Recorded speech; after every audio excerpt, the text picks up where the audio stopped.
On New Year's Eve, I returned without warning. The streets of Denver, Colorado, were slick with ice, and a storm howled across the city. When I reached my daughter's home, I froze. She was outside, shivering in 32 degrees. No coat, no blanket, just her frail body curled on a wooden chair like she had been thrown away. Inside, I heard laughter. My son-in-law's family was gathered, toasting with champagne by the fireplace, celebrating while she trembled in the cold. I didn't hesitate. I kicked the door open, holding my daughter in my arms, and said 6 words that split the room in two. I'm glad you're here. Claire, if you're listening now, give this story a like, subscribe, and tell me in the comments where you're hearing it from. I want to know how far the truth travels. Earlier that night, I stepped out of the cab, my boots sinking into snow piled high outside Claire's house. The wind slapped me like it wanted to strip the skin from my face. At 68 years old, after decades of coaching martial arts, I thought I had seen every challenge, but nothing prepared me for this. I stood in front of the house, glowing warm through its windows, my heart caught between joy and unease. I had planned a surprise after months away on the road. I wanted to see her radiant smile, hear her laugh, wrap her in my arms. Instead, silence. The yard was buried in snow. Not a single footprint leading to the porch. Through the wide window, I saw the long dining table dressed in red, heavy with food, golden turkey, cornbread stuffing, cranberry salad, glasses of wine clinking under crystal lights. The Carlson family, my son-in-law's people, were there in full. His father, Judge Thomas Carlson, sat like a king at the head. His mother, Margaret, sipped her wine with a smug curl of her lips. His sister Danielle laughed too loudly, her children shrieking with delight. But where was Claire? I pressed closer, scanning every corner. In my mind, I pictured her happy, smiling, chatting, like the little girl who once clung to me and begged for one more bedtime story. But then, a sound, a faint whimper. I turned, and my heart stopped. There, under the dim porch light, beside a planter buried in snow, Claire was slumped in an old chair. Her blouse was paper thin, her shoulders trembling like brittle branches in a storm. Her hair was damp, sticking to her forehead, her lips pale as ash. Claire, I screamed, my voice breaking. I rushed forward, tearing off my heavy jacket. My hands, trembling with urgency, wrapped her tightly. Her skin was ice cold, almost lifeless. She looked up, her eyes red, her voice no stronger than a breath. Mom, one word, then she collapsed against me. I cradled her, tears stinging my eyes, her frail body shaking like a bird caught in a storm. I'm here, sweetheart, I'm here, I whispered, though my voice quivered with fury and grief. I pressed her against my chest, my jacket swallowing her tiny frame. I could feel the shallow rise and fall of her chest, the fragile pulse in her neck. Her slippers slipped from her feet, falling into the snow, leaving a broken trail behind us. And still, from inside, the laughter carried on, glasses clinking, music blaring, voices rising in cruel celebration. They feasted by the fire while my daughter, their daughter-in-law, froze outside like trash. My heart pounded like a drum in my chest. I knew then this was more than cruelty. This was war. I pulled an extra sweater from my bag and wrapped it tightly around Claire, desperate to share what little warmth I had. Her body was limp, her slippers soaked through, sliding off her feet as I lifted her. They dropped into the snow one by one, leaving a jagged trail of prints that looked more like scars than steps. I held her close, her breath faint against my neck, fragile as a candle about to flicker out. All I wanted was to carry her away, from the cold that bit through her skin, from the cruelty that had left her out here to suffer.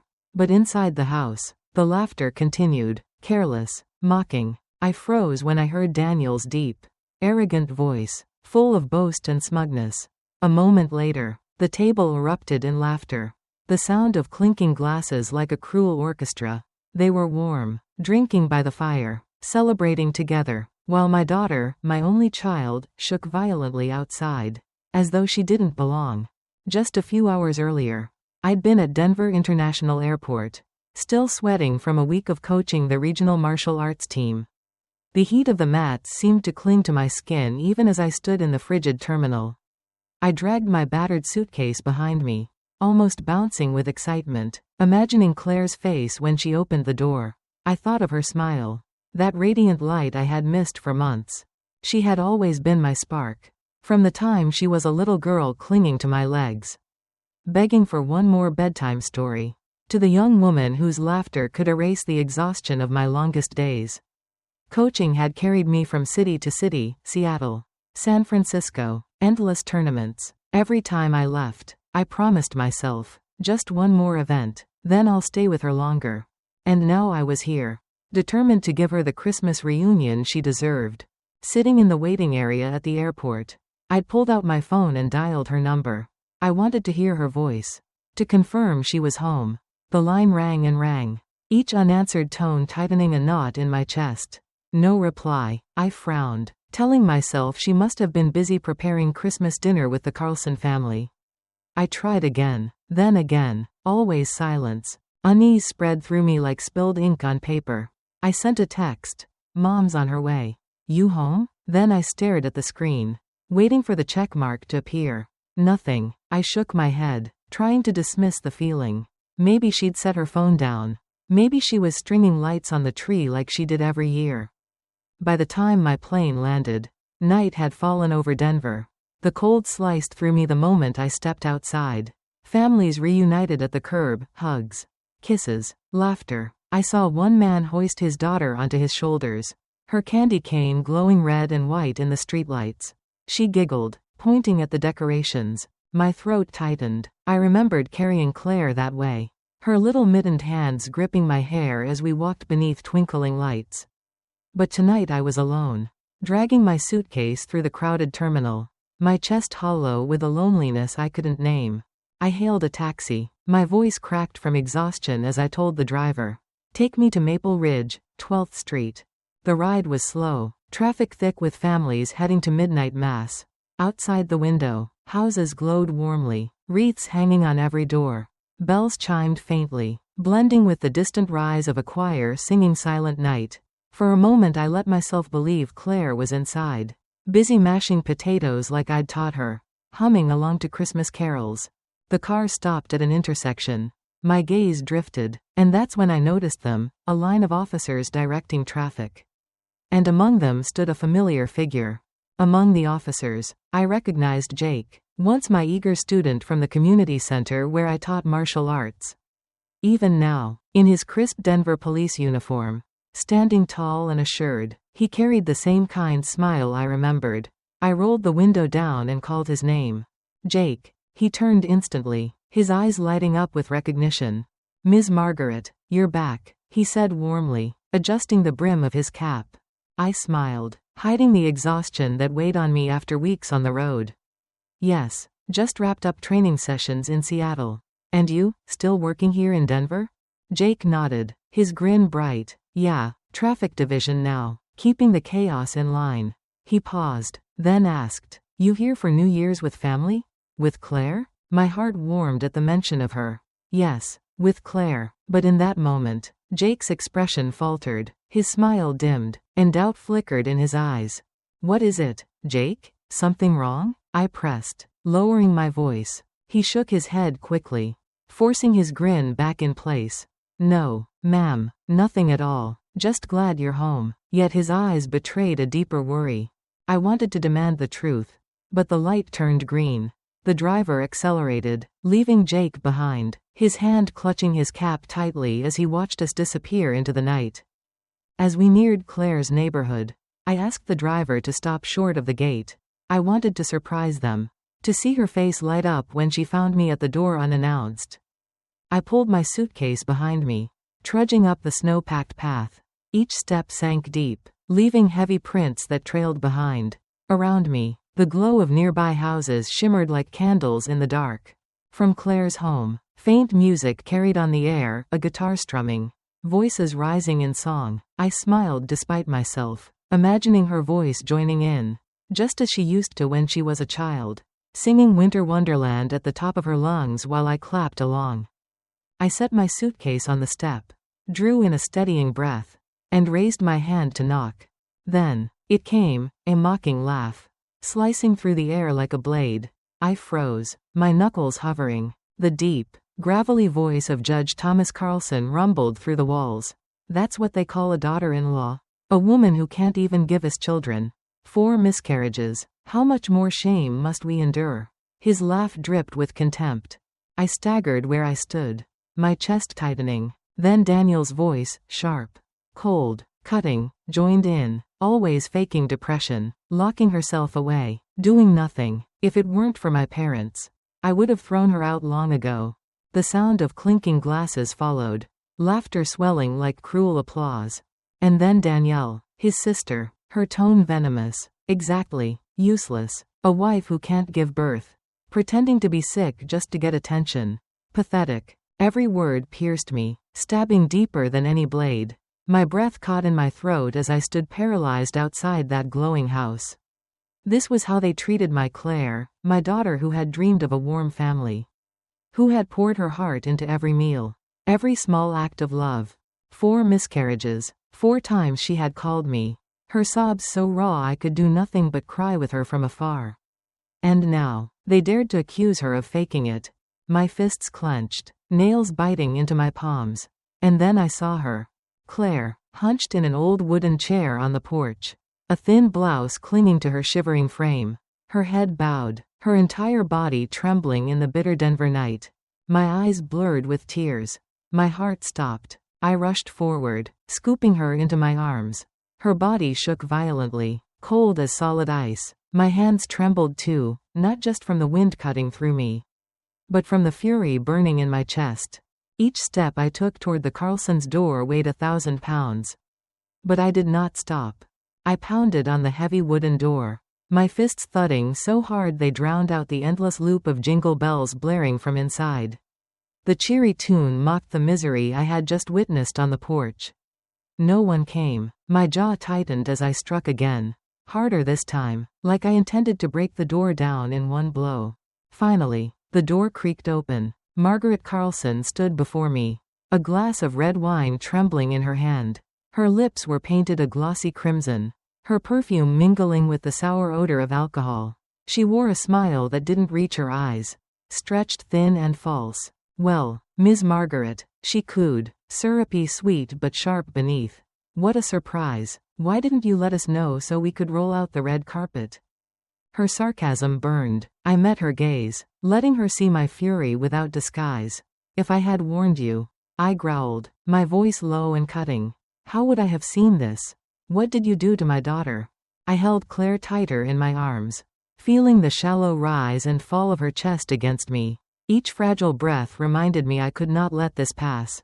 Margaret raised one penciled brow, her expression twisting with disdain as she glanced at Claire like she were an inconvenience. "She just wanted some fresh air," she said smoothly, but her tone dripped contempt. "Don't make such a fuss. It's New Year's Eve. Come inside. Don't stand out in the cold." Her words landed like a slap. Fresh air? My daughter was half frozen in a thin blouse, abandoned on the porch. Before I could respond, Daniel appeared behind his mother. His shirt was unbuttoned, his posture deliberately casual, a bottle of wine dangling from his hand. His eyes met mine with mocking defiance. "Mom, just close the door," he said, his tone lazy but venomous. "Let her stay outside until she toughens up. Who comes to dinner acting all fragile just to skip helping?" He chuckled at his own cruelty, smug and satisfied. The sound sliced through me. I felt Claire's body shrink against mine, as though she wanted to disappear entirely. From the dining table, Danielle's voice rang out, sharp as glass. "Exactly. A woman who can't even carry a child to term, what good is she? Completely useless." Her laugh joined the rising chorus, mingling with murmurs of agreement from others around the table. Then Danielle's 2 children ran to the porch, curiosity lighting their innocent faces. They looked at Claire in my arms, their voices high with glee. "Aunt Claire's in trouble," they whispered before breaking into giggles. Their laughter seared me, salt on an open wound. My rage boiled over. With one furious motion, I rammed my shoulder into the door, then kicked hard. The door slammed against the wall, rattling the frame. Margaret's wine spilled across the rug, dark stains blooming like blood on white wool. Inside, silence fell. The music cut off abruptly, as if someone had ripped the cord from the speaker. The air grew heavy, suffocating, as though all the oxygen had been drained from the room. I stepped forward into the Carlsons' living room, still cradling Claire. Melted snow dripped from my boots, marking the polished hardwood with dark, wet scars. Each step was a declaration. Every face turned toward me. Judge Thomas Carlson, cold as stone. Margaret, her mask of charm dissolved. Danielle, sneering, her eyes filled with disdain. The rest of the family gawked with thinly veiled hostility. I didn't care. I carried Claire to the couch and set her down gently, pulling my scarf from around my neck and draping it over her trembling shoulders. Her hands were still icy, the cold clinging to her skin as though it meant to claim her. I knelt before her, meeting her eyes, trying to lend her some fragment of my strength. But inside, I was a storm, grief, fury, and fire tearing me apart. The living room glowed with its holiday lights. The fireplace crackled, but there was no warmth here, only venom, cruelty, and the weight of battle pressing down on us all. The air in the room grew thick, charged with a tension that made every breath feel heavy. It was as though everyone was waiting for an explosion. Daniel stepped closer, his face flushed red from too much wine, arrogance gleaming in his eyes.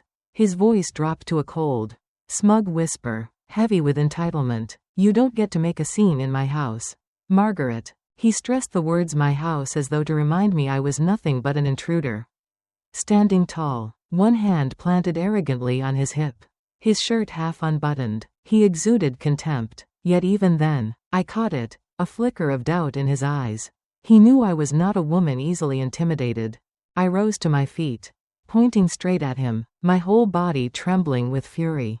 "No, Daniel," I snapped. "And you think you have the right to throw my daughter outside? To let her nearly freeze to death on your porch? Is that what you call being a husband? Is that what you call family?" The words erupted from me, searing the air like flames. My gaze swept across the long dining table. Plates of roasted turkey and cornbread stuffing steamed under the glow of the chandelier. Wineglasses sparkled like cruel reminders, mocking Claire's suffering. From the head of the table, Judge Thomas Carlson slowly stood. He adjusted his jacket, his deep, practiced voice carrying the weight of decades spent commanding courtrooms. "That's enough, Ms. Margaret," he said firmly. "This is a family matter. A woman who cannot bear children must learn to endure. That is simply how life works." His words landed like a hammer to my chest, cold, brutal, merciless. I met his gaze, unflinching. I saw the arrogance of a man too accustomed to control, too convinced of his own authority. But tonight, he had chosen the wrong opponent. My eyes darted back to the table, the turkey still steaming, the stuffing arranged perfectly, the wine glinting like jewels. Then I looked at Claire, shivering on the couch, her face pale, her lips trembling, her stomach growling faintly with hunger. Each sound an accusation. I could not contain it any longer. My voice rose, sharp and cutting, splitting the air like glass shattering. "So you feast while my daughter sits outside in 32-degree weather. No coat, no food, and you dare call this tradition? You dare call this humanity?" Margaret shrugged, her smile thin and icy. "A woman who can't give us children is a waste," she said softly, her tone dripping venom. She raised her glass and sipped her wine, savoring her disdain as though it were fine vintage. From across the table, Danielle chimed in, her words acidic, each one twisting deeper into the wound. "Your daughter hides behind her so-called depression just to avoid doing her share. Tell me, has she ever cooked a meal worthy of this family? All she does is lie in bed, whining, dragging everyone down." She shook her head with mock pity, her eyes glinting with contempt. Murmurs spread across the table like wildfire. Relatives shook their heads, smirked, even snickered, emboldened by cruelty. Each sound, every mocking glance, pierced me like a blade. I wanted to sweep that table to the ground, to demand justice for Claire. But then, a faint voice broke through the noise. From the couch, my daughter stirred, her trembling hands gripped the cushion as she tried to sit up. "I'm so tired," she stammered, her voice ragged, barely audible. "No one understands." Her plea was crushed instantly by Daniel's bark. "Enough," he roared. "Shut your mouth. You've humiliated me enough already." He advanced on her, his gaze icy, predatory, as though he meant to crush what little strength she had left. I saw Claire's shoulders collapse, her red-rimmed eyes filling with tears. My heart clenched in my chest, and fury boiled like fire in my blood. I moved in front of Claire, my arms stretched as if I could shield her from every cruelty in that house. My body trembled, but not from fear. It was rage and a mother's resolve. Memories surged, crashing over me like an avalanche. Claire's tearful calls from years past echoed in my mind. Each miscarriage, the first, the second, the third, the fourth, had carved another piece out of her soul. With every loss, she had sounded smaller, more fragile, her once bright spirit dimming into despair. She had always been such a sweet girl, dreaming of a warm home, holiday dinners with her husband, children's laughter filling the halls. Instead, the relentless pain had pressed her to the edge of hopelessness. I had tried to be there for her, even if only through long-distance calls during my travels. But never, not once, did I imagine the Carlson family would turn on her this way. And Daniel, my son-in-law, the man I once believed to be decent, was nothing but a bully. Cruel, heartless. He had cast my daughter into the cold like she was garbage, unworthy of warmth or love. Through the frosted window, I saw Jake standing on the porch. Perhaps he had been patrolling the neighborhood, but the fury in his clenched fists told me he had heard enough. His eyes burned with outrage, his presence a silent vow. He was my witness. I was not alone. I gave him the faintest nod, a signal to wait. Not yet. Inside, his presence steadied me like a quiet flame. Daniel stepped forward, pointing at me, his mask of civility slipping. "I'm warning you," he sneered. "This is my house. Stay out of it, or things will get worse." His smirk said he expected me to fold, to shrink under the Carlson family's influence. He was wrong. I clenched my fists, my knuckles cracking as fury surged through me. The air was so dense it felt combustible, as if one spark could set the entire house ablaze. I locked eyes with him, my voice low but sharper than a blade. "You think you can threaten me? You think you can keep hurting my daughter without consequence? You're wrong, Daniel. I won't let this go."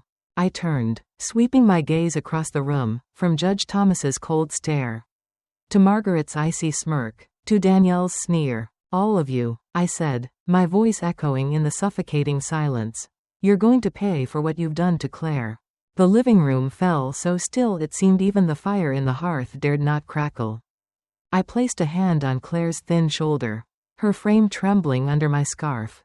My voice steadied, unwavering. "This isn't a private matter anymore. This is domestic abuse." The words landed heavy, rippling through the room like a stone striking water. Margaret raised her glass, swirling her wine lazily. A mocking laugh escaped her lips. "Abuse?" she scoffed. "We're just teaching her her place. You should thank us for tolerating her this long."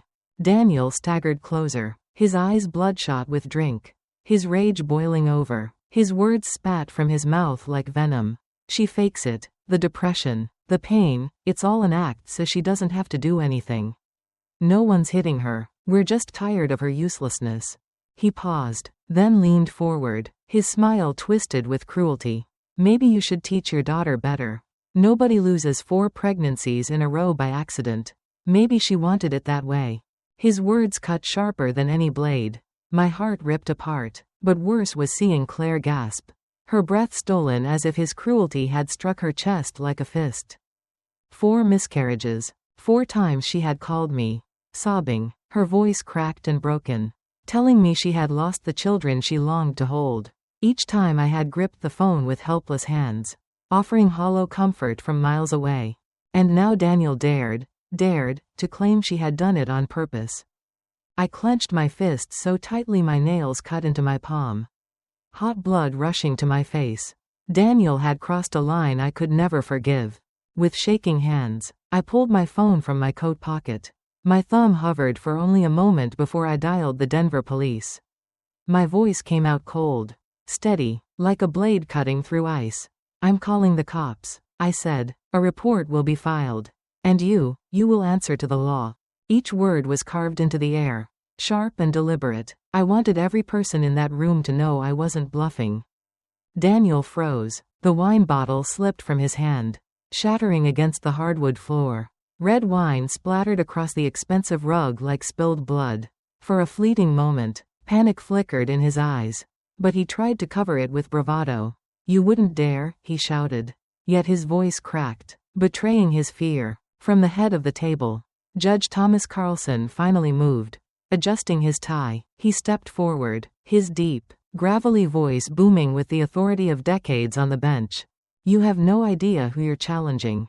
Margaret," he warned. "I've spent my life presiding over the worst this world can produce. Do you really think one phone call will make us tremble?" His eyes, sharp as knives, cut through the room. He was daring me to retreat, to cower under his reputation. But I had seen my daughter shivering in the snow, abandoned like trash. Nothing, no power, no courtroom legacy, could silence me now. At the table, Danielle crossed her arms and let out a cruel smile. "Go ahead, call them," she taunted. "Let's see who they believe, a hysterical old woman, or a respected family like ours." Her laugh rang out, venomous and confident. On the couch, Claire tugged at my sleeve. Her voice was barely a whisper. "Mom, please, don't. I just want peace." Her red, swollen eyes were wide with fear, silently begging me not to push further. My heart ached at the sight. I knew she was terrified of more retaliation, of further humiliation piled upon her fragile state. But I also knew the truth. If I stopped now, if I gave in, Claire would remain their prisoner, crushed under their cruelty. I gripped her trembling hand. "You don't have to be afraid," I whispered, firm but tender. "I'll protect you, I promise." Lifting her into my arms, I felt snowflakes from her damp clothes fall onto the rug, scattering like fragments of a shattered life.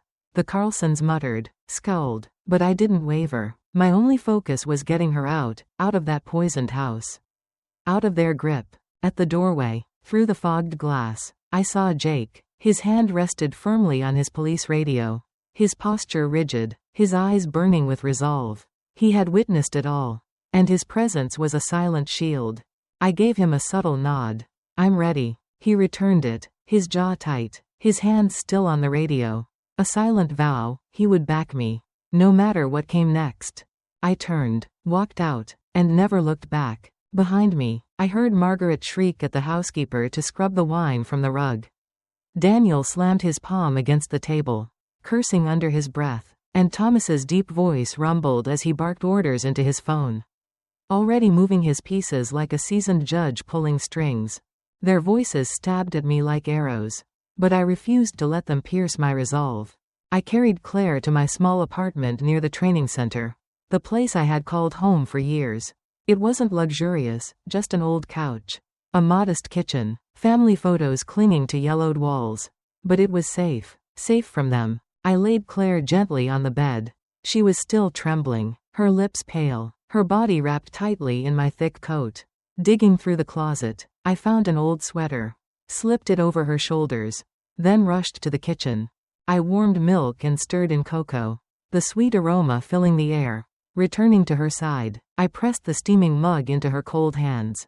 "Drink, sweetheart," I said softly, my voice breaking. For the first time that night, I felt a small corner of the storm inside me begin to calm. "Drink this, sweetheart," I whispered, pressing the warm mug into Claire's trembling hands. She only stared at it, her eyes hollow, as if she no longer believed she deserved even the smallest comfort. My phone rang, slicing through the silence. I grabbed it quickly. It was Jake. His voice was steady, a low anchor in the storm. "Ms. Margaret," he said, "I just filed the initial report at the station. But the Carlsons won't go down easy. They've got influence, and you know that. Still, I'm ready to testify, whatever you need." I felt his determination like a steady flame. Jake, my former student who once bowed to me on the dojo mats, was now standing beside me in a fight of a very different kind. "Help me prepare, Jake," I replied, my words short but filled with gratitude. "This could be a long battle." "I got it, coach," he said firmly. "I'm here." The next morning, I brought Claire to a therapist in downtown Denver. Dr. Linda Carter, a seasoned woman with kind eyes, welcomed us into a warm, softly lit office. After speaking with Claire, she turned to me, her voice heavy. "She's suffering from severe depression. Ms. Margaret, 4 miscarriages, combined with years of emotional abuse, have crushed her confidence. She needs treatment, rest, and most of all, safety. Her words struck like daggers. I had known Claire was unwell, but hearing it laid bare twisted my heart with guilt. I watched her, curled up in the chair, her hands clenched tight, and silently cursed myself for not being there sooner. That afternoon, Jake stopped by, no longer in uniform. He carried a bag of fruit and a few worn cookbooks. Setting them down gently on the table, he hesitated, then spoke. I know you've always loved cooking, Claire. Maybe starting small, something like a pie, or even chicken noodle soup, could help. His tone was tender, but behind it I saw the worry etched into his eyes. Claire lowered her head, fingers tugging at the hem of her blouse. Thanks, she murmured, her voice brittle, but I don't think I can do anything anymore. The words pierced me like needles. Jake's face fell, but he didn't argue. He only nodded, leaving the bag in front of her before turning to me. Ms. Margaret, he said quietly, whatever you need, just tell me, I've got your back. That night, after Claire had finally drifted into uneasy sleep, I sat alone at the kitchen table, drowning in a sea of papers under the dim glow of the lamp. Then, a faint sound startled me, a soft scrape at the door. An envelope slid silently across the floor. My chest tightened as I picked it up. The handwriting inside was jagged, hurried. Don't mess with the Carlson family if you don't want to end up as miserable as your daughter. Give up. My blood boiled. I crushed the paper in my fist and hurled it into the trash. The thud echoing like a gunshot in the quiet apartment. That threat didn't frighten me, it ignited me. They believed I would surrender.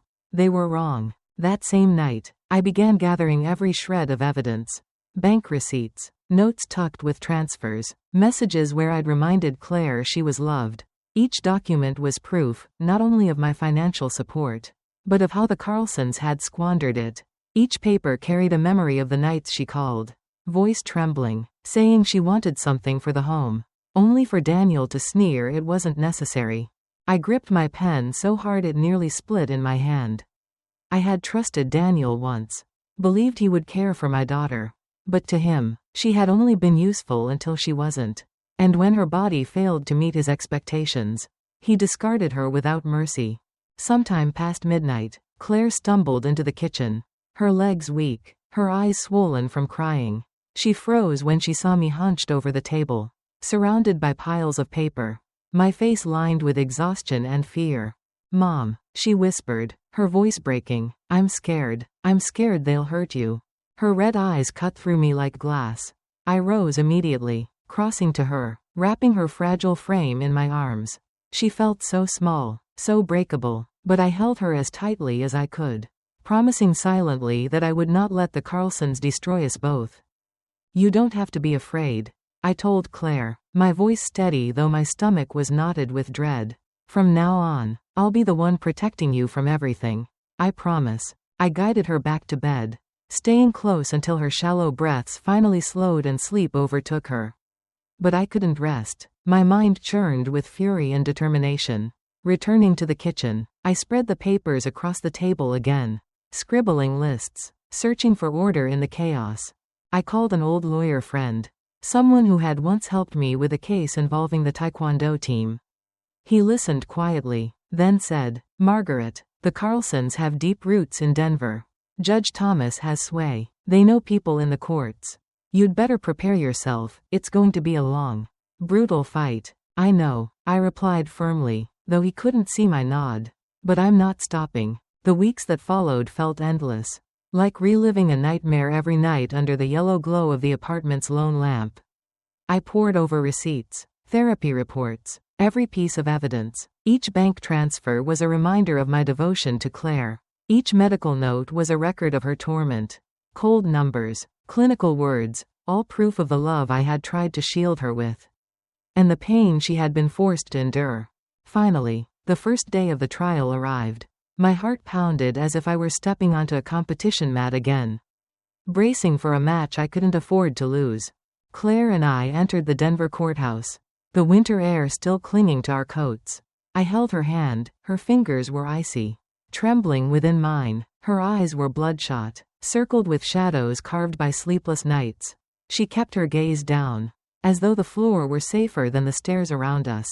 I straightened my shoulders, determined to be her anchor. "I'm here," I whispered, squeezing her hand gently. She nodded faintly, but her eyes told me the truth. She'd lost the will to fight long ago. The Carlsons were already seated. Daniel, sharp in a gray suit, exuded smug confidence as he tugged his tie into place and cast us a scornful glance. Beside him, Judge Thomas stood slowly, his gaze razor-sharp, his smile faint but confident, as though the verdict were already signed. In the family row, Margaret Carlson sat primly with Danielle. Their whispers and sidelong smirks were enough to slice the air. Dripping with hostility, I forced myself to stay calm, reminding myself, this wasn't about me. It was Claire's battle. Then I saw Jake. He sat in the spectator section, his police uniform pressed, his posture firm. When our eyes met, he gave me the slightest nod, his expression steady, unflinching. His silent presence was a lifeline. I nodded back, grateful beyond words. He had been there since that terrible Christmas Eve, and he was still here now. The trial began. My lawyer, Mr. James, rose and spoke with clarity. He laid out the evidence, the bank transfers, proving years of support I had given Claire, even as Daniel drained her resources. He presented medical records, therapist notes describing severe depression after 4 miscarriages compounded by relentless humiliation. Claire Carlson did not just suffer physically, James declared, his voice thick with emotion. She was emotionally dismantled by the very people who should have protected her. They reduced her to an outsider in her own home. I looked at Claire, sitting hunched, her hands clasped tightly as though she could hold herself together by sheer will. My instinct screamed to embrace her, to shield her from every gaze in that courtroom. But I forced myself to remain still. This was the moment for James to carry the truth. Then the defense lawyers rose, young, polished, voices dripping with authority. One in a sleek black suit declared with cruel conviction, "Claire is exaggerating her condition. The Carlson family gave her everything, shelter, food, every comfort, yet she chooses idleness. She failed as a wife." The sting of those words was almost unbearable. But I clenched my fists and held on. The battle was only beginning. But she didn't hold up her end. She failed as a wife. Those words slapped me across the face. My blood boiled, my fists clenched so hard I felt my nails dig into my palms. The defense called a witness, Mrs. Martha, the Carlsons' former housekeeper. She shuffled nervously to the stand, eyes darting, voice trembling. Mrs. Claire was lazy, she claimed. She'd lock herself in her room all day, neglecting the house. I had to do everything, cooking, cleaning, even shopping. I could hardly believe what I was hearing. Claire, the same woman who lovingly prepared every meal, who baked pies to win the approval of a family that never deserved her, now smeared as lazy. I shot to my feet, unable to contain my fury. "You're lying. Claire was never like that." The judge, a stern middle-aged man with a cold face, slammed his gavel. "Silence, please. This is a courtroom." I sank back into my chair, chest heaving, struggling for air. When I glanced across the aisle, Judge Thomas Carlson met my eyes. A subtle smile tugged at his lips, followed by a slight nod to the presiding judge. The invisible thread between them chilled me to the core. This was orchestrated. Every move had been planned long before we walked in. Claire hunched forward, her hands gripping the edge of her chair so tightly her knuckles were white. In the back row, I saw Jake. His jaw was locked, fists trembling against his knees, every muscle in his body screaming to intervene. Mr. James, our lawyer, pressed forward. His voice was steady, firm. "We'd like to present key evidence, a recording from Christmas Eve, capturing the Carlson family's psychological abuse toward Claire." He pressed play. Daniel's voice erupted first, cold and cruel. "She's just faking depression to get out of her duties." Then Margaret's cutting tone, "A woman who can't have children, even if she eats well, is useless." And finally, Danielle's sneer, "She can't even manage to give birth. Pathetic." The courtroom fell into a heavy silence. Faint whispers rippled through the audience. Disbelief etched into every face. I looked at Claire. She shrank into herself, as if each word was stabbing her all over again. The Carlsons' lawyer shot to his feet. Objection. That recording is illegal. It was made without consent. In violation of privacy rights. The judge didn't hesitate. The objection is sustained. The recording is inadmissible. The floor seemed to collapse beneath me. The clearest evidence of their cruelty, thrown out over a technicality. Murmurs filled the room. Some gasped in outrage, others shook their heads in disbelief. I glanced back at Jake. His fists were trembling, his eyes burning with helpless fury. Claire buried her face in her hands, her shoulders shaking with silent sobs. I wanted to storm the bench, to demand justice with my bare hands. But I knew better. This courtroom didn't belong to us, it belonged to them. Judge Thomas sat with an infuriating calm, his expression smug, as though he had anticipated this very outcome. I squeezed Claire's cold hand, trying to give her strength, though I felt hollow myself. Days blurred together as the trial dragged on, each session grinding away at us. Finally, the verdict arrived. We sat together in the Denver courthouse, her fragile fingers trembling in mine. Every night of preparation, every moment of courage felt crushed by exhaustion and dread. Claire looked drained of life, her pale face etched with despair. Daniel strode in confidently, adjusting his tie like it was just another business meeting. His mother, Margaret, smoothed her elegant dress and sat upright, lips painted deep crimson, her confident smile radiating smug certainty. Danielle followed in a flashy outfit, her expression sharp with disdain. And towering behind them all was Judge Thomas Carlson, gaze cold and commanding, exuding the reminder that the Carlson family always had the upper hand. Jake sat in the spectator section, still in his crisp police uniform. His eyes, steady yet shadowed with worry, met mine. He gave a slight nod, a silent vow he wouldn't abandon us. That single gesture steadied my heart, a reminder I wasn't alone in this fight. I returned his look with gratitude before my attention shifted. The courtroom doors opened, and the presiding judge entered, a middle-aged man with an expression carved from stone. A chill crept up my spine. The air thickened, as though everyone in the room braced for the blow they already sensed was coming. When he spoke, his voice was dry, measured, final. The court grants the divorce request of the plaintiff, Claire Margaret Larson, and the defendant, Daniel Carlson. For the briefest moment, hope flickered inside me. Claire broke into silent sobs, tears streaming freely down her cheeks. I squeezed her trembling hand, whispering for her to hold on. Divorce meant freedom, at least a crack in the iron bars Daniel and his family had built around her life. But deep down, I knew the ruling wasn't finished. The judge's voice droned on, monotone, detached. However, the court does not recognize the claims of domestic abuse due to insufficient legal evidence. As for assets, since Mr. Daniel Carlson contributed more to the marriage's upkeep, the court awards him the majority of the shared property. The words hit like a hammer to my chest.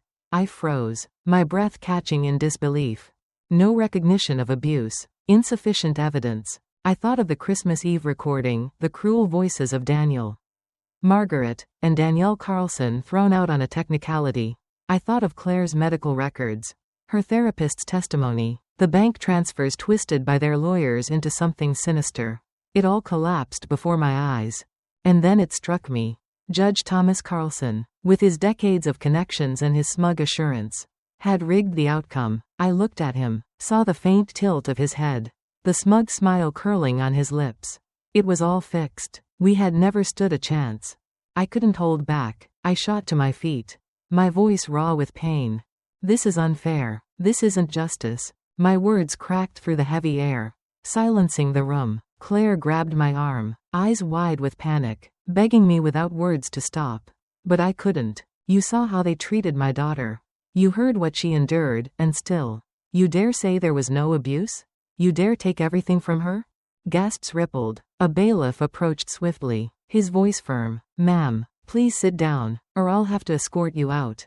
I glared at him, then at the judge, whose expression remained blank, as if my anguish meant nothing. My hands trembled as I lowered myself back into the seat, the weight of defeat pressing down like stone.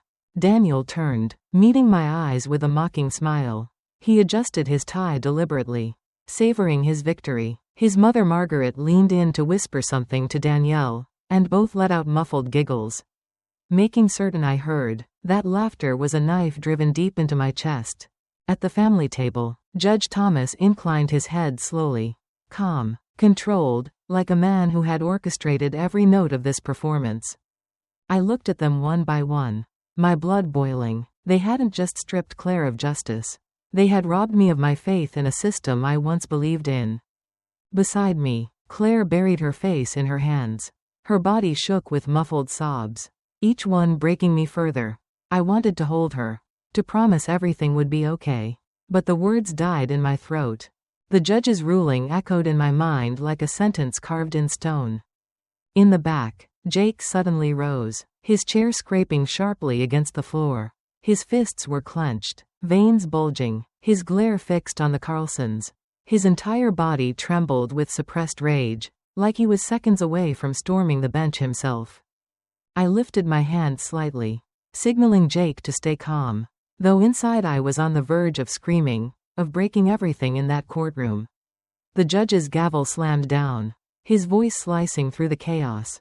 Order. The session is over. Everyone may leave. The sound of the gavel was final. A period at the end of their version of justice. But for me, it was the beginning of a deeper pain. Around us, people rose from their seats. Voices murmuring, papers rustling. I stayed where I was, holding Claire tightly, her trembling shoulders pressed into me, her sobs cutting through every layer of my heart. I wanted to comfort her, to tell her something that would make the unbearable feel survivable. But my throat was closed. The words trapped inside. The unjust ruling hadn't only stripped Claire of assets, it had stripped me of the last shred of faith I had in the system.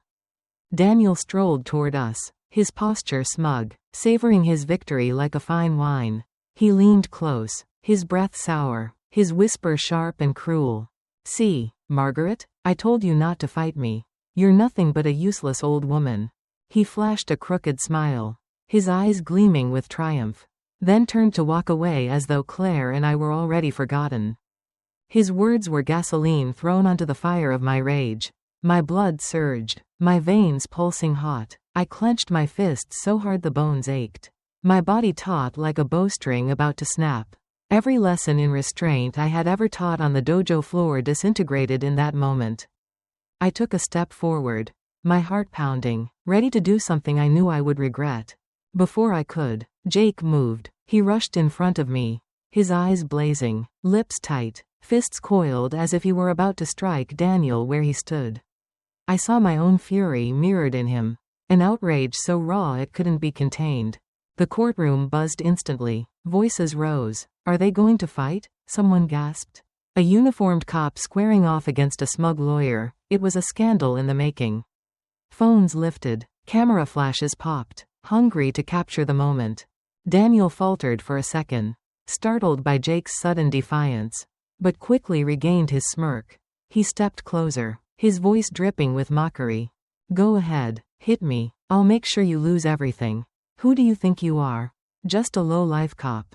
He sneered, confident Jake wouldn't dare cross the line. Jake's fist trembled violently. His breathing was harsh, his eyes bloodshot with suppressed fury. For one terrifying moment, I thought he might truly do it, that he would throw away his career, his life, for the satisfaction of one strike. And then Claire broke free from my arms. She rushed forward, clinging desperately to Jake's arm, her sobs shaking her fragile body. No, please don't do it, she cried, her voice fractured. I don't want you or Mom to become like him. I just want peace. I just want to live. Her cry pierced the room like glass shattering. Tears streamed down her cheeks, her thin hands gripping Jake as though he was her last anchor in a storm. Jake froze, his chest heaving, his eyes dimmed, the fire fading to embers. His rigid fist slowly uncurled. Falling to his side, he bowed his head, lips pressed tight, fighting to contain the storm raging inside him. The cameras clicked furiously, capturing the image of Claire clutching Jake while Daniel stood smirking across from them. Some in the gallery sobbed openly, their empathy spilling over. A woman dabbed her eyes with a handkerchief, a man shook his head in visible sorrow. But the Carlsons remained unmoved. Margaret and Danielle leaned toward each other. whispering with icy smiles. Judge Thomas nodded slightly, his authoritative aura unbroken, as if he still held the entire room in his palm. The gavel slammed again, the judge's voice cold. Order. If this disruption continues, the room will be cleared. The warning snapped the spectators back to silence. I stepped forward, gathering Claire into my arms. She cried uncontrollably, trembling like a child lost in the dark. Jake stood beside us, his head bowed, his lips tight, carrying the weight of guilt as though he hadn't done enough, when in truth, he had saved us from losing even more. I placed a hand on Jake's shoulder, nodding gently, letting him know I understood and was grateful he had stepped in. His presence had steadied me in that storm. Ryan adjusted his tie with deliberate flair, then turned and walked off, his steps heavy with smug triumph. Evelyn and Abigail followed behind him, their cold laughter slicing through the air like knives. Each note another wound in my chest. The courtroom slowly emptied, leaving only 3 of us in that vast, echoing chamber: Emily, Jake, and me, 3 souls bound together by bitterness and grief, sharing the same lump of injustice in our throats. I hugged Emily tighter, feeling her weak breath against my shoulder, her body trembling like a fragile branch in the wind.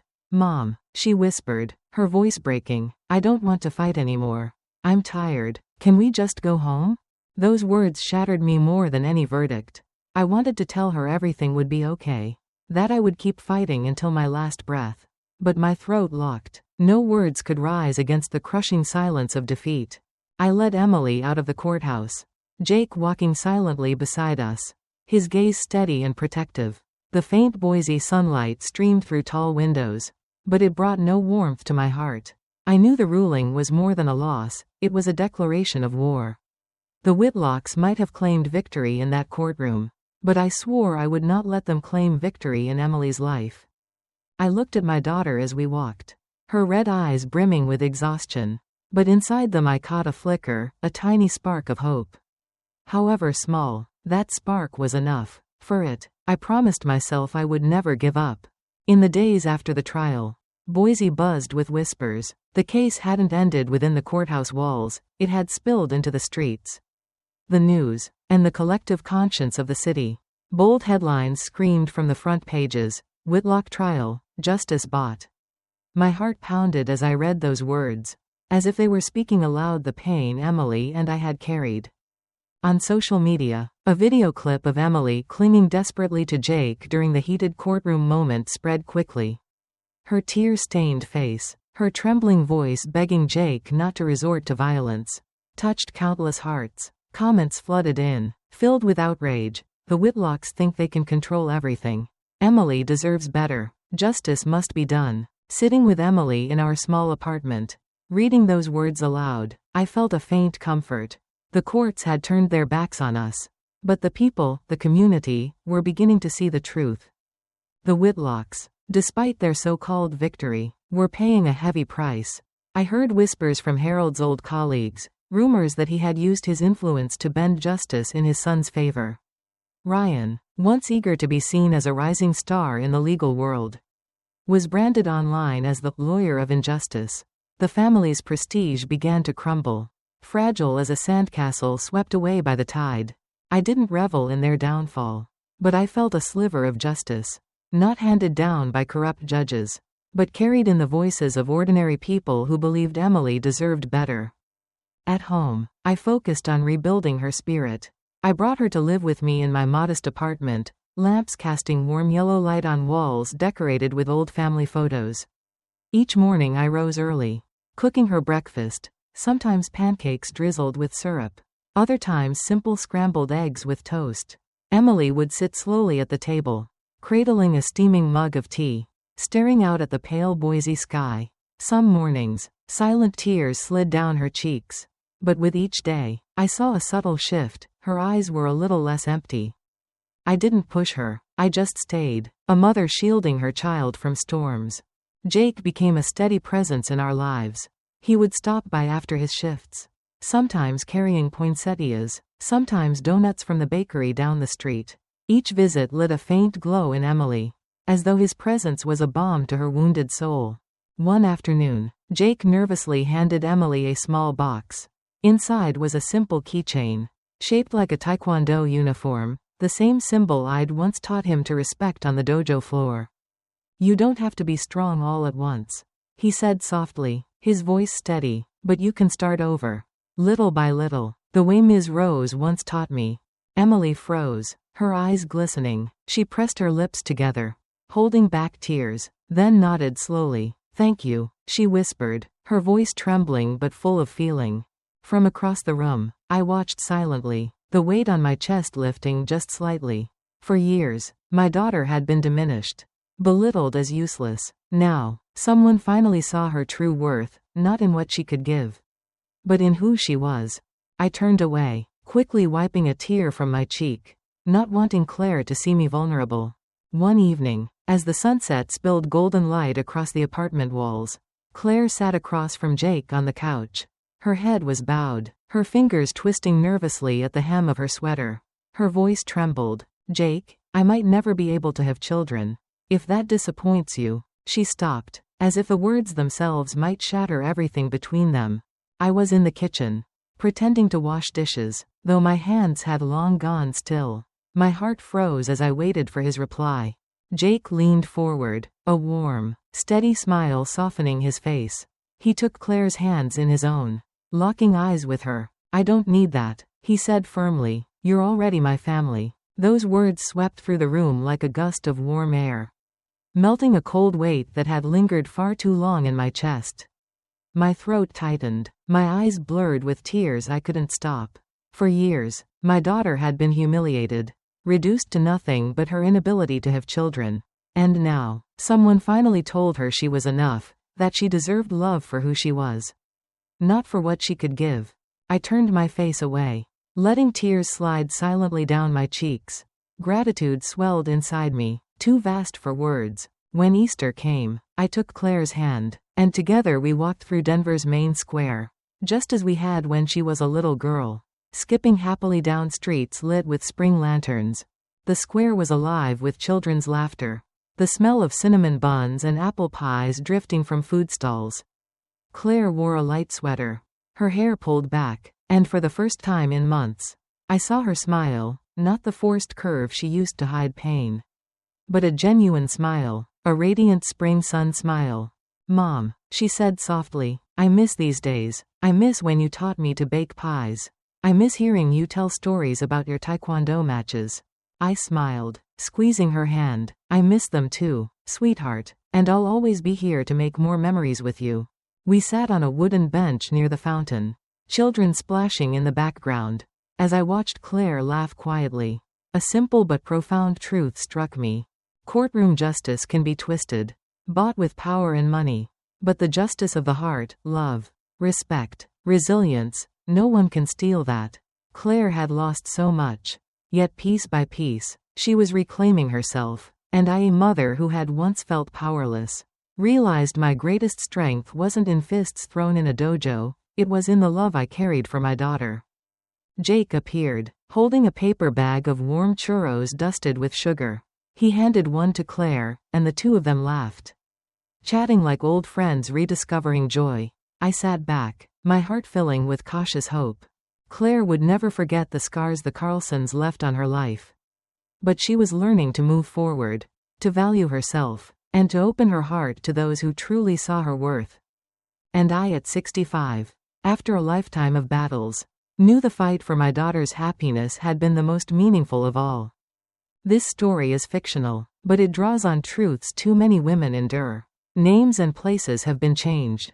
We share it not to judge, but to remind others how many mothers suffer silently in their own homes. If you were in my place, what would you do? Stay silent for peace, or dare to face it all to reclaim your voice?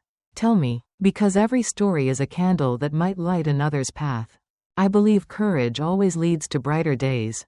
A mother's lesson: what injustice teaches us about strength. When we hear the word justice, most of us picture a courtroom, a judge in a black robe, a jury seated in silence, the cold echo of a gavel. We are taught to believe justice is delivered there, fair, balanced, and blind. But if you've lived long enough, you know the truth. Justice in court can be bent, purchased, delayed, or even denied. The story of Margaret and her daughter Claire is not just a tale about cruelty from in-laws and a biased courtroom. It is a mirror for anyone who has ever faced betrayal from those closest to them, and silence from systems that were supposed to protect them. And hidden in that pain is a lesson every one of us can learn. Lesson 1. Family is not defined by blood, but by safety. The Carlson family was Claire's in-laws. They should have been her second home, her protection, her comfort. Instead, they became her tormentors, mocking her miscarriages, dismissing her pain, casting her out into the freezing Denver night. What does that teach us? That family is not the people who share your last name. Family is whoever shields you when storms come. It may be your mother, your child, a lifelong friend, or someone who chooses to stay even when things get messy. Blood may tie us together, but loyalty keeps us alive. Lesson 2. Abuse is not always a bruise. Many believe abuse is visible, broken bones, blackened eyes, but what Claire endured was subtler, and in some ways, even more damaging. Words designed to wound, isolation that crushed her spirit, and repeated humiliation that made her question her own worth. The court dismissed her claims of abuse because there was no sufficient evidence. Yet anyone who has lived through psychological torment knows the scars run deep. Even if unseen, the lesson is clear: if you measure suffering only by what is visible, you will miss the real injuries people carry in silence. Lesson 3. Systems may fail you, but people can rise. The courtroom failed Claire. Her medical records were twisted. Her in-laws' cruelty was shielded by influence, and her mother's evidence was thrown out on a technicality. Yet, amid that darkness, one figure stood tall: Jake, the former student turned police officer. He didn't fix everything. He couldn't change the verdict. But he stood as a witness, a supporter, a steady presence. Sometimes, the world won't hand you fairness, but individuals, friends, allies, even strangers, will remind you that truth is still alive. Look for those people. Cherish them. There was a moment when Margaret wanted to strike back. Years of discipline as a taekwondo coach almost dissolved under the weight of her fury. Jake himself, a police officer, nearly lost control in that courtroom when injustice pushed him too far. But Claire's trembling voice stopped them both. I just want peace. The lesson is piercing. Strength is not found in landing the hardest punch. Real strength is restraint, knowing when to hold back, when to preserve dignity rather than mirror the cruelty inflicted on you. Because vengeance may satisfy the moment, but peace heals the years. Lesson 5. Healing is slow, but possible. In the aftermath, there were no parades or instant victories. Claire moved into her mother's small apartment. She cried over tea. She stared blankly out the window. Healing did not arrive in one dramatic breakthrough, it came day by day. In pancakes for breakfast, in Jake's gentle visits, in the gift of a small taekwondo keychain reminding her she could start again. That is the truth about healing. It is not cinematic. It is repetitive, fragile, ordinary, yet, in its slowness, it is powerful. If you are broken, don't expect one event to fix you. Expect dozens of small, tender moments to rebuild you brick by brick. The final lesson: justice of the heart cannot be stolen. The court gave Claire's husband most of the property. It erased her suffering with a cold statement: insufficient evidence. The system chose power over truth. But when Claire smiled again in the spring sunlight, walking with her mother through Denver's square, that was a form of justice no court could provide. When Jake told her, "You are already my family," that was a verdict no gavel could silence. The lesson for us all? Do not anchor your worth in institutions that can be bent. Anchor it in people who see your humanity, in the love that cannot be bought or erased. Closing reflection. If you were Margaret, watching your daughter collapse under cruelty, stripped of dignity by a biased court, what would you do? Stay silent for the sake of peace? Or stand, even when your voice shakes, and call out abuse for what it is? Perhaps the lesson is not about choosing one or the other, but about recognizing that courage is not loud, it is consistent. It is in the mother who refuses to give up. It is in the daughter who learns to smile again. It is in the friend who shows up with donuts and stays even when the cameras are gone. Justice in law may be fragile, but justice in love, resilience, and courage, that is unshakable. A mother's lesson. What injustice teaches us about strength? When we hear the word justice, most of us picture a courtroom, a judge in a black robe, a jury seated in silence, the cold echo of a gavel. We are taught to believe justice is delivered there, fair, balanced, and blind. But if you've lived long enough, you know the truth. Justice in court can be bent, purchased, delayed, or even denied. The story of Margaret and her daughter Claire is not just a tale about cruelty from in-laws and a biased courtroom. It is a mirror for anyone who has ever faced betrayal from those closest to them, and silence from systems that were supposed to protect them. And hidden in that pain is a lesson every one of us can learn. Lesson 1. Family is not defined by blood, but by safety. The Carlson family was Claire's in-laws. They should have been her second home, her protection, her comfort. Instead, they became her tormentors, mocking her miscarriages, dismissing her pain, casting her out into the freezing Denver night. What does that teach us? That family is not the people who share your last name. Family is whoever shields you when storms come. It may be your mother, your child, a lifelong friend, or someone who chooses to stay even when things get messy. Blood may tie us together, but loyalty keeps us alive. Lesson 2. Abuse is not always a bruise. Many believe abuse is visible, broken bones, blackened eyes, but what Claire endured was subtler, and in some ways, even more damaging. Words designed to wound, isolation that crushed her spirit, and repeated humiliation that made her question her own worth. The court dismissed her claims of abuse because there was no sufficient evidence. Yet anyone who has lived through psychological torment knows the scars run deep. Even if unseen, the lesson is clear: if you measure suffering only by what is visible, you will miss the real injuries people carry in silence. Lesson 3. Systems may fail you, but people can rise. The courtroom failed Claire. Her medical records were twisted. Her in-laws' cruelty was shielded by influence, and her mother's evidence was thrown out on a technicality. Yet, amid that darkness, one figure stood tall: Jake, the former student turned police officer. He didn't fix everything. He couldn't change the verdict. But he stood as a witness, a supporter, a steady presence. Sometimes, the world won't hand you fairness, but individuals, friends, allies, even strangers, will remind you that truth is still alive. Look for those people. Cherish them. There was a moment when Margaret wanted to strike back. Years of discipline as a taekwondo coach almost dissolved under the weight of her fury. Jake himself, a police officer, nearly lost control in that courtroom when injustice pushed him too far. But Claire's trembling voice stopped them both. I just want peace.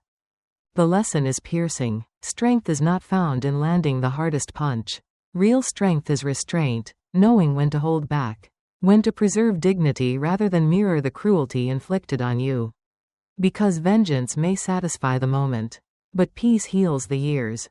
Lesson 5. Healing is slow, but possible. In the aftermath, there were no parades or instant victories. Claire moved into her mother's small apartment. She cried over tea. She stared blankly out the window. Healing did not arrive in one dramatic breakthrough, it came day by day. In pancakes for breakfast, in Jake's gentle visits, in the gift of a small taekwondo keychain reminding her she could start again. That is the truth about healing. It is not cinematic. It is repetitive, fragile, ordinary, yet, in its slowness, it is powerful. If you are broken, don't expect one event to fix you. Expect dozens of small, tender moments to rebuild you brick by brick. The final lesson: justice of the heart cannot be stolen. The court gave Claire's husband most of the property. It erased her suffering with a cold statement: insufficient evidence. The system chose power over truth. But when Claire smiled again in the spring sunlight, walking with her mother through Denver's square, that was a form of justice no court could provide. When Jake told her, "You are already my family," that was a verdict no gavel could silence. The lesson for us all? Do not anchor your worth in institutions that can be bent. Anchor it in people who see your humanity, in the love that cannot be bought or erased. Closing reflection. If you were Margaret, watching your daughter collapse under cruelty, stripped of dignity by a biased court, what would you do? Stay silent for the sake of peace? Or stand, even when your voice shakes, and call out abuse for what it is?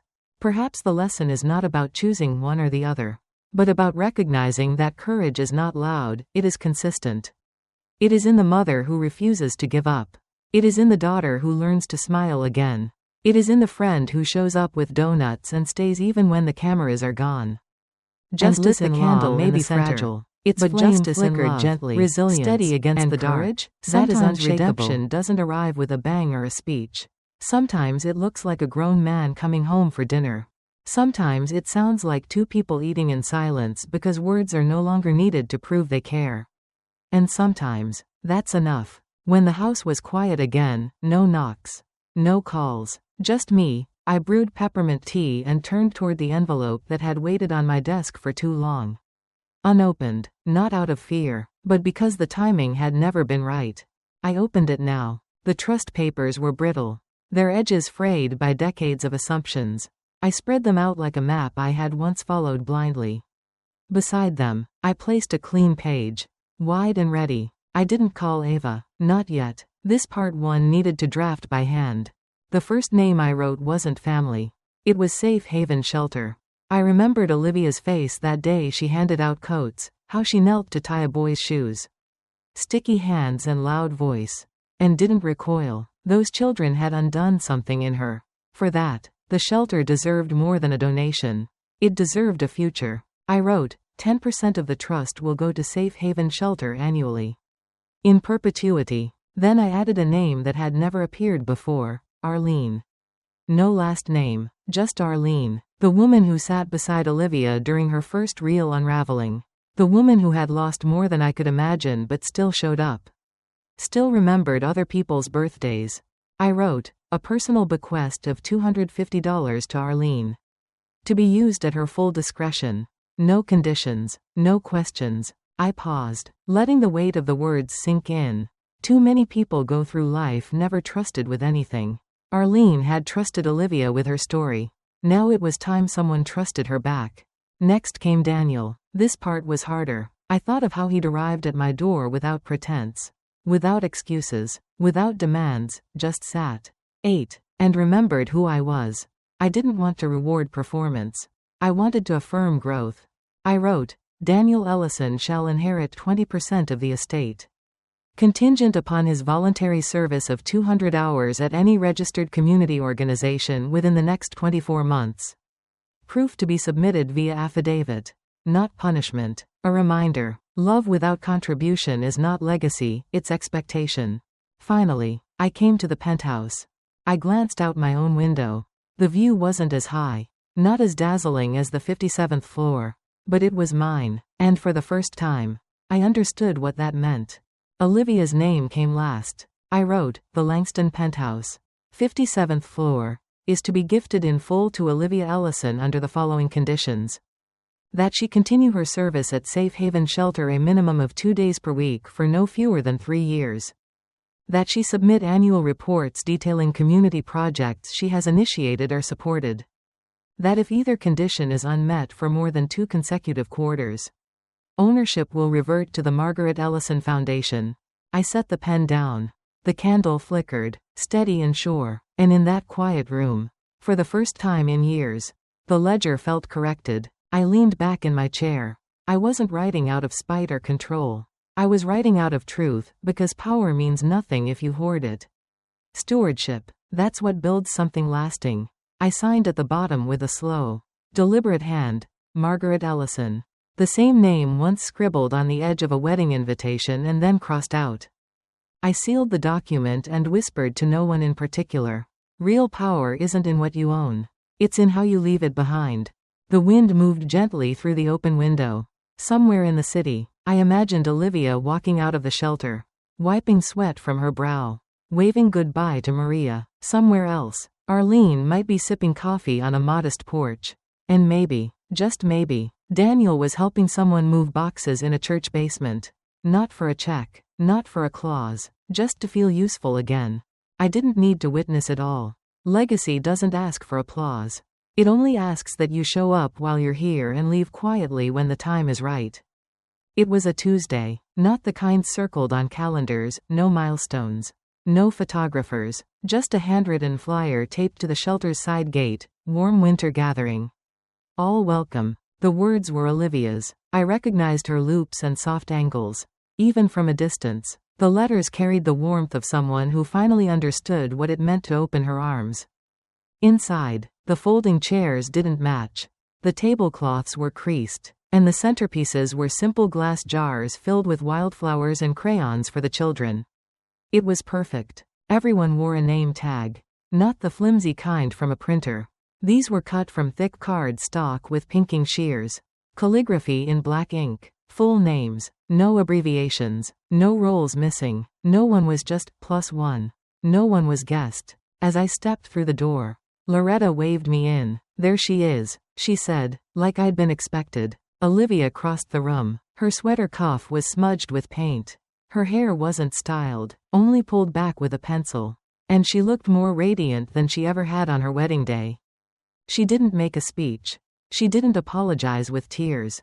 She simply took my hand and whispered, "You sit at the head of the table, Mom." It wasn't performance. It was placement. I walked toward the seat she pointed to, cushioned in soft yellow, and smiled as I lowered myself onto it. The light from the window brushed across the table, and for a moment the air felt golden. From my purse, I drew out the old name tag. The one stamped in block letters, no curve, no warmth, just a single word, afterthought. I placed it on the table in front of me. Not bitter, not wounded, just honest. Then beside it, I laid the new one, Margaret. Mother. The two cards sat side by side. It wasn't revenge. It was restoration. Across the room, Daniel laughed with Loretta over a crooked tray of cookies. Arlene adjusted Maria's scarf and helped her fold a paper swan. Ava carried in a stack of donated gloves and gave me a small wink. This wasn't the ending I had planned. But perhaps that's the miracle. Sometimes you have to be mistaken for last in order to become the one they remember most. We stayed long after the food was gone. Olivia poured cider into chipped mugs. The heater clicked on and off. The children kept coloring, their pages filling with bright lines and sprawling skies. I looked around at a room once filled with strangers and saw family, not by blood, but by choice. Before the lights dimmed, I rose to leave. Olivia walked me to the door, her hand warm in mine. "Thank you," she said, just 2 words, but this time, they weren't transactional, they were tender. I didn't reply. I didn't need to. Olivia opened the door, and the cold air greeted us with a hush.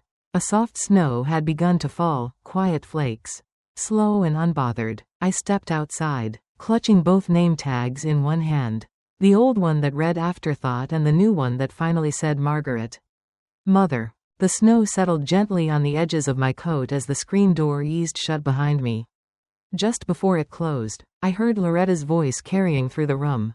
She was never just a guest, she said, her words as steady as the shelter walls themselves. I paused on the step, listening as the murmur of voices continued inside. The warmth of that gathering wrapped itself around me even as the night pressed in cold and still. For once, I didn't feel like an outsider. For once, I felt claimed, not by entitlement or obligation, but by recognition. The name tags pressed against my palm. Paper bending, edges rough. One was the story they had tried to write for me. The other was the one I reclaimed. Together, they told the truth. You can't erase someone who remembers her own name. The street was quiet, no honking, no hurried footsteps, just the steady rhythm of snowflakes finding their place. I thought of Harold then, the man who had once scribbled my name on a napkin and said, "Promise me you'll he." Somewhere behind me, the laughter of children spilled out of the shelter. Crayons rolling, paper rustling, mugs clinking. Arlene's voice rose above it, gentle but firm, calling Maria to put on her scarf. Daniel's laugh rumbled low from a corner. Olivia's lighter tone answered him. They were all still inside, stitched into something that. I walked down the steps slowly, my boots crunching against the thin snow. The air smelled of wood smoke and cider, of something alive. I breathed it in deeply, letting it settle. Legacy, I realized, doesn't always sit in the penthouse of a tower or the clauses of a trust. Sometimes legacy is a child spinning in a red parka. Sometimes it's the sound of a grown man saying, I see you now. Sometimes it's a daughter-in-law handing you a name tag. No longer with erasure, but with honor. That night wasn't about revenge. It was about restoration. The kind that doesn't arrive grand or loud, but quietly, faithfully, like snow softening a hard city street. As I turned toward home, I thought about tomorrow, about scarves still to knit, letters still to write, laughter still to share, about the quiet power of simply showing up again. And I hoped, wherever life carried Olivia, Daniel, or anyone who had once tried to erase me, they would remember this. Dignity can't be crossed out. It waits. It endures. It lives. I glanced down at the name tags once more. Then I slipped them into my pocket. Side by side. Not enemies. Not even opposites. Just a reminder that sometimes you must hold both versions of yourself to see the whole. The snow kept falling, and for the first time in years, I felt no rush to get anywhere. The miracle wasn't out ahead of me or lost in the past. It was here, already present, quiet as breath. Inside, I heard Loretta's voice once more, carrying like a benediction. Before we say goodbye, remember, you were never just a guest. And if you take this story with you, let it be a reminder that kindness, healing, and second chances still matter. The shelter lights glowed warm behind frosted windows as I walked farther into the night. And though I left in silence, I knew I carried with me something far louder, belonging. Because sometimes the miracle doesn't knock on your door. Sometimes it waits patiently, until you're ready to open your heart. And when you do, it feels like snow falling, quiet and unbothered, covering everything sharp with mercy.